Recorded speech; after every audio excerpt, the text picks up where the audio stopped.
السلام علیکم ورحمۃ اللہ وبرکاتہ۔ سنو ڈیجیٹل میں آپ کا خیر مقدم ہے۔ ناظرین، آج ہم بات کریں گے اسلام میں تصور حاکمیت اور ملک پاکستان کی موجودہ صورتحال۔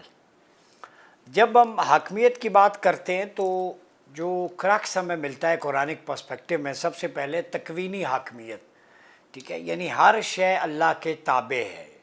یہ بالکل واضح کرسٹل کلیئر ہے کہ کائنات کا نظام اور اس کی تخلیق امور جتنے بھی ہیں وہ اللہ رب العزت کے امر کے بغیر نہیں ہیں۔ جیسے قرآن مجید میں سورہ الروم میں فرمایا وَلَهُ مَنْ فِي السَّمَاوَاتِ وَالْأَرْضِ كُلُّ لَهُ قَانِتُونَ، کہ زمین و آسمان میں کہ ہر شے اللہ رب العزت کی ملکیت ہے، وہی سب کا حاکم ہے، سبھی اس کے تابع فرمان ہیں۔ یعنی تکوینی حاکمیت کا یہ معنی ہے کہ زندگی، موت، رزق، نظام کوئی بھی اللہ کے امر کے بغیر ممکن نہیں ہے، یعنی ایک پتا بھی اس کی کمانڈمنٹ کے بغیر نہیں ہل سکتا۔ یہ تو تکوینی حاکمیت ہے، اور اس میں اللہ رب العزت وحدہ لا شریک ہے، اس کا کوئی شریک نہیں، ٹھیک ہے، الون۔ یہ اتھارٹی جو ہے نا وہ belongs to Almighty Allah alone. پھر آتی ہے تشریعی حاکمیت، ٹھیک ہے، لا میکنگ جو اتھارٹیز ہیں، اس میں خالق و مخلوق کا تصور ہے، عابد و معبود کا اور طالب و مطلوب کا، تین مختلف ڈائمنشنز ہیں۔ اس میں قرآن کہتا ہے وَلَقَدْ بَعَثْنَا فِي كُلِّ أُمَّةٍ رَسُولًا أَنْ أَعْبُدُوا اللَّهَ وَاجْتَنِبُوا الطَّاغُوتَ۔ اللہ رب العزت نے ہر قوم میں رسول بھیجے کہ وہ اللہ کی عبادت کریں اور شیطان اور طاغوت کی سرکشی سے بچیں۔ اب تشریعی حاکمیت دو طرح کی ہے، ایک تو ایبسولوٹ اتھارٹی اللہ کی ہے، ٹھیک ہے، قرآن مجید اللہ کا کلام ہے، انسانوں کا بنایا ہوا کوئی ڈاکیومنٹ نہیں ہے۔ اور تشریعی حاکمیت میں پھر اس کی دوسری ڈائمنشن ہے، اس اعتبار سے کہ اللہ رب العزت کی ایبسولوٹ اتھارٹی، اس میں کوئی بھی شریک نہیں ہے، ٹھیک ہے۔ پھر تشریعی حاکمیت کا دوسرا تصور یہ ہے کہ اللہ نے جو انبیاء اور رسول بھیجے، اور بالخصوص خاتم الانبیاء حضرت محمد صلی اللہ علیہ وسلم، ان کو اللہ نے کچھ اختیارات ودیت فرمائے، وہ اختیارات اتھارٹیز عطائی ہیں۔ اس اعتبار سے آپ صلی اللہ علیہ وسلم کو بھی اللہ نے لا میکنگ اتھارٹیز دی ہیں، ٹھیک ہے، جو اللہ نے تفویض کی۔ جیسے قرآن میں ہے ما آتاکم الرسول فخذوہ وما نہاکم عنہ فانتہوا، میرا یہ رسول صلی اللہ علیہ وسلم جو بھی تمہیں دے دے وہ لے لیا کرو، اور جس چیز سے منع کرے اس سے باز آ جایا کرو، رک جایا کرو۔ پھر اطیعوا اللہ واطیعوا الرسول واولی الامر منکم، کہ اللہ کی اطاعت کرو، رسول کی اطاعت کرو، اور صاحبان امر کی جو تم میں سے ہے۔ اب اس میں اللہ اور رسول کی اطاعت غیر مشروط ہے، ہر صورت فائنل اتھارٹی اللہ کا قرآن ہے، اطیعوا اللہ و اطیعوا الرسول سے مراد جو آپ صلی اللہ علیہ وسلم نے اپنی سنت، سیرت، وربل سینگ اور تعلیمات کے ذریعے کر کے دکھایا، اس پہ دوسری کوئی رائے نہیں، اس میں کوئی شریک نہیں۔ تو اللہ رب العزت کی ایبسولوٹ اتھارٹی، اللہ ساری کائنات میں وحدہ لا شریک ہے، اور محمد رسول اللہ صلی اللہ علیہ وسلم پوری کائنات میں اللہ کے رسول ہونے کی حیثیت سے، نبی ہونے کی حیثیت سے، ان کے احکام میں بلا شرکت غیر کوئی اور بندہ شریک نہیں ہے، وہ آپ کی اتھارٹی فائنل ہے، ٹھیک ہے۔ وَإِن تَنَازَعْتُمْ فِي شَيْءٍ فَرُدُّوهُ إِلَى اللَّهِ وَالرَّسُولِ، بہت سے رعایت ہے، اگر کانفلکٹ میں پڑ جاؤ اللہ اور اس کے رسول کی طرف بھیج دو، تو یہ چیز ہے۔ پھر اللہ رب العزت نے فرمایا لَقَدْ أَرْسَلْنَا رُسُلَنَا بِالْبَيِّنَاتِ وَأَنزَلْنَا مَعَهُمُ الْكِتَابَ وَالْمِيزَانَ لِيَقُومَ النَّاسَ بِالْقِسْطِ، کہ اللہ رب العزت نے رسول بھیجے واضح نشانیوں کے ساتھ، اور ان کے ساتھ کیا نازل کیا؟ کتاب اور میزان عدالت، تاکہ وہ انصاف کو قائم کر سکے۔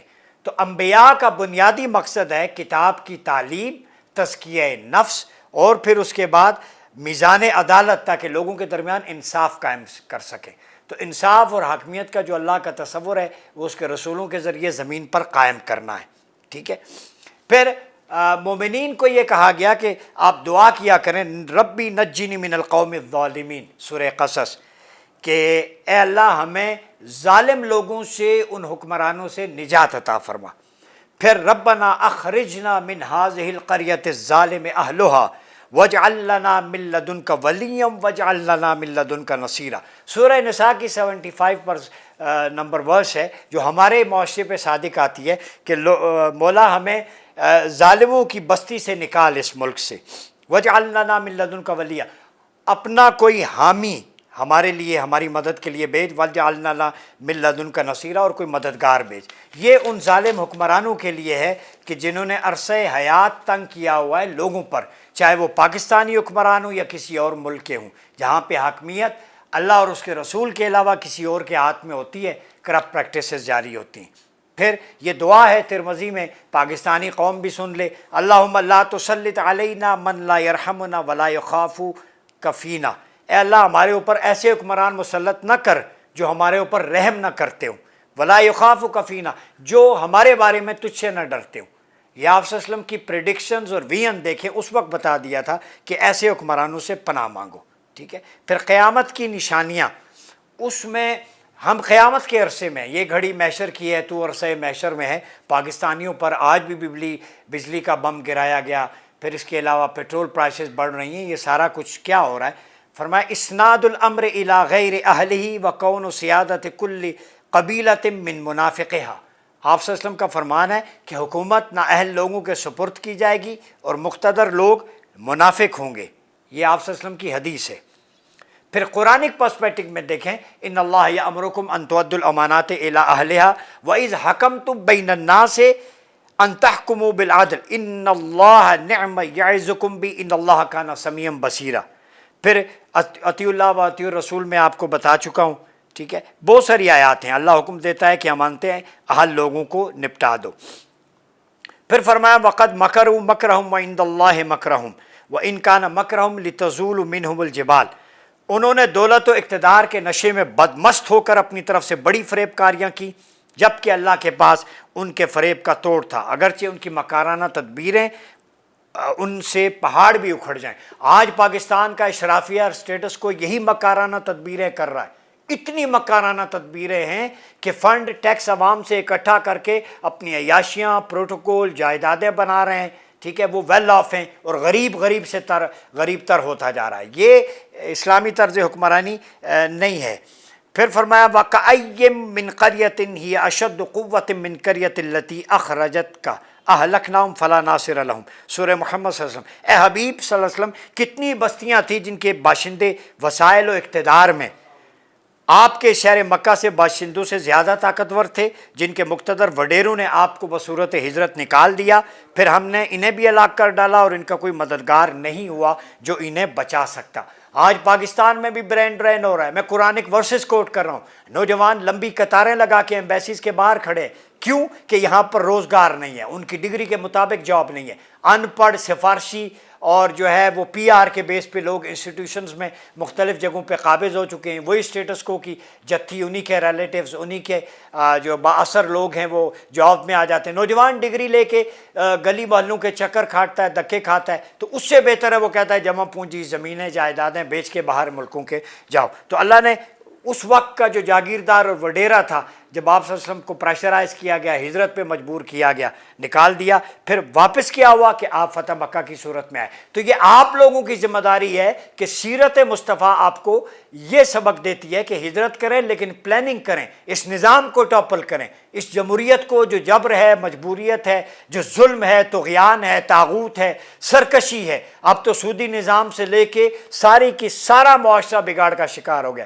نہ آپ کے ایتھیکل سٹینڈرڈ رہے، نہ موریلٹی رہی ہے، ایڈلٹری ہے، فورنیکیشن ہے، کانفلکٹس ہیں، پولرائزیشن ہے، فالٹ لائنز ہیں۔ اگر اس سب کو ٹاپل کرنا ہے تو اللہ اور اس کے رسول کے نظام کو اس ملک میں نافذ کرنا ہوگا، کوئی آئیں بائیں شائیں نہیں، کوئی فلسفی نہیں ہے۔ یہ الفاظ کا گورکھ دھندا بند کر دیں جو مختلف بھاشن دیتے ہیں۔ ہمارے پاس ویژن ہے، قرآن کی صورت میں، سنت کی صورت میں، میثاق مدینہ ہمارا قانون ہوگا، مواقات مدینہ ہماری معیشت ہوگی، اور جو خطبہ حجت الوداع ہے وہ ہمارا ہیومن رائٹس کا چارٹر ہوگا۔ یہ پوری دنیا سن لے۔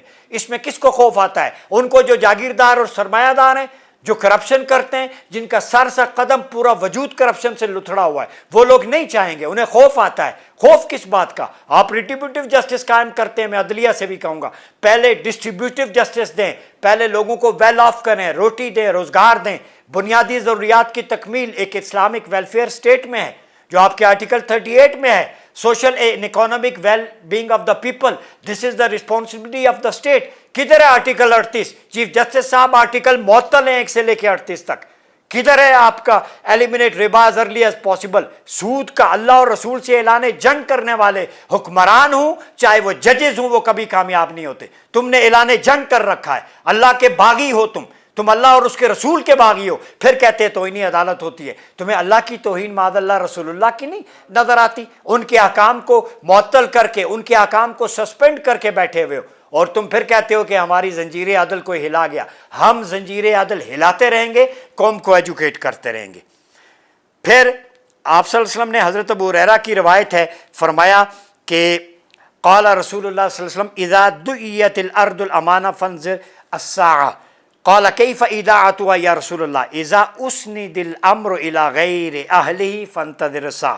بخاری کی حدیث ہے کہ آپ صلی اللہ علیہ وسلم نے فرمایا کہ امانتیں ضائع ہونے لگیں تو قیامت کا انتظار کرو۔ ہم عرصہ قیامت میں ہیں۔ آج پاکستان میں امانت ضائع ہوتی ہے، right person for the right job نہیں ہے، کمپیٹنٹ بندہ نہیں ہے، سبجیکٹ اسپیشلسٹ نہیں آنے دیتے۔ آپ نے ادارے کروڑوں اربوں کے کھڑے کر دیے، ایک ٹکے کا ایک پائی کا نام نہیں۔ ایک سیکٹری ایک فائل پہ سائن کرتا ہے، لاکھوں روپے لیتا ہے، کروڑوں کی آمدن ہے اس کی۔ ایک کمشنر جو ہے اس کی تنخواہ 1.5 لاکھ ہے، مگر دیہڑی وہ منتھلی وہ لگاتا ہے 1.5 کروڑ کی۔ اس کے نیچے تحصیلدار، پٹواری، گرداور، یہ سارا سسٹم عام عوام کا خون نچوڑ کے خود ہاتھی اور سانڈ بنے ہوئے ہیں۔ اسلام ایسے نظام کی مذمت کرتا ہے۔ فرمایا کہ قیامت کا انتظار کرو۔ پوچھا گیا امانت ضائع ہونے کا کیا مطلب ہے؟ آپ صلی اللہ علیہ وسلم نے فرمایا، سن لیں کان کھول کے پاکستانی کی اشرافیہ اور سٹیٹس کو سے مخاطب ہوں، کہ جب امور نااہل انکمپیٹنٹ لوگوں کے سپرد ہو جائے تو سمجھو کہ قیامت قریب ہے۔ پھر فرمایا والمراد من الامر جنس الامور التي تتعلق بالدین کالخلافہ والامارہ والقضاء والافتاء وغیر ذلک۔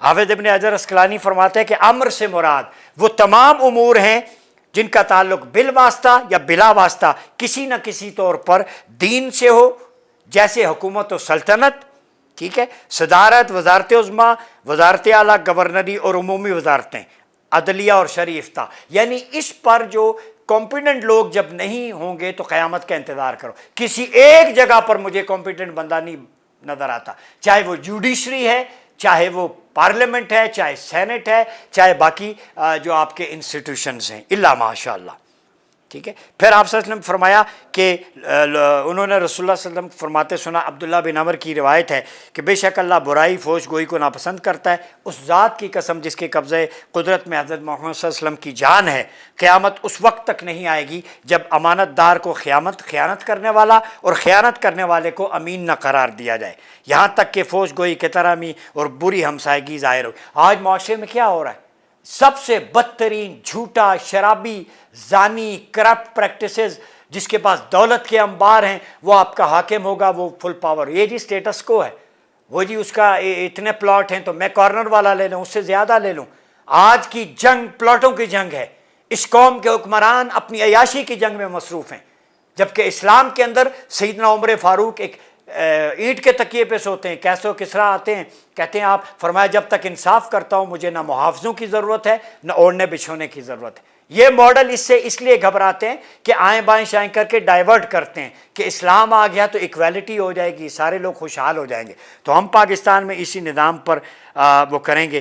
پھر آپ صلی اللہ علیہ وسلم نے فرمایا بہت سارے سال ایسے آئیں گے جس میں دھوکہ ہوگا، جھوٹے کو سچا اور سچے کو جھوٹا، بددیانت کو امانت دار اور امانت دار کو بددیانت، روی بدع، نااہل اور فاسق لوگ حکمرانی کریں گے، لوگوں کی نمائندگی کریں گے۔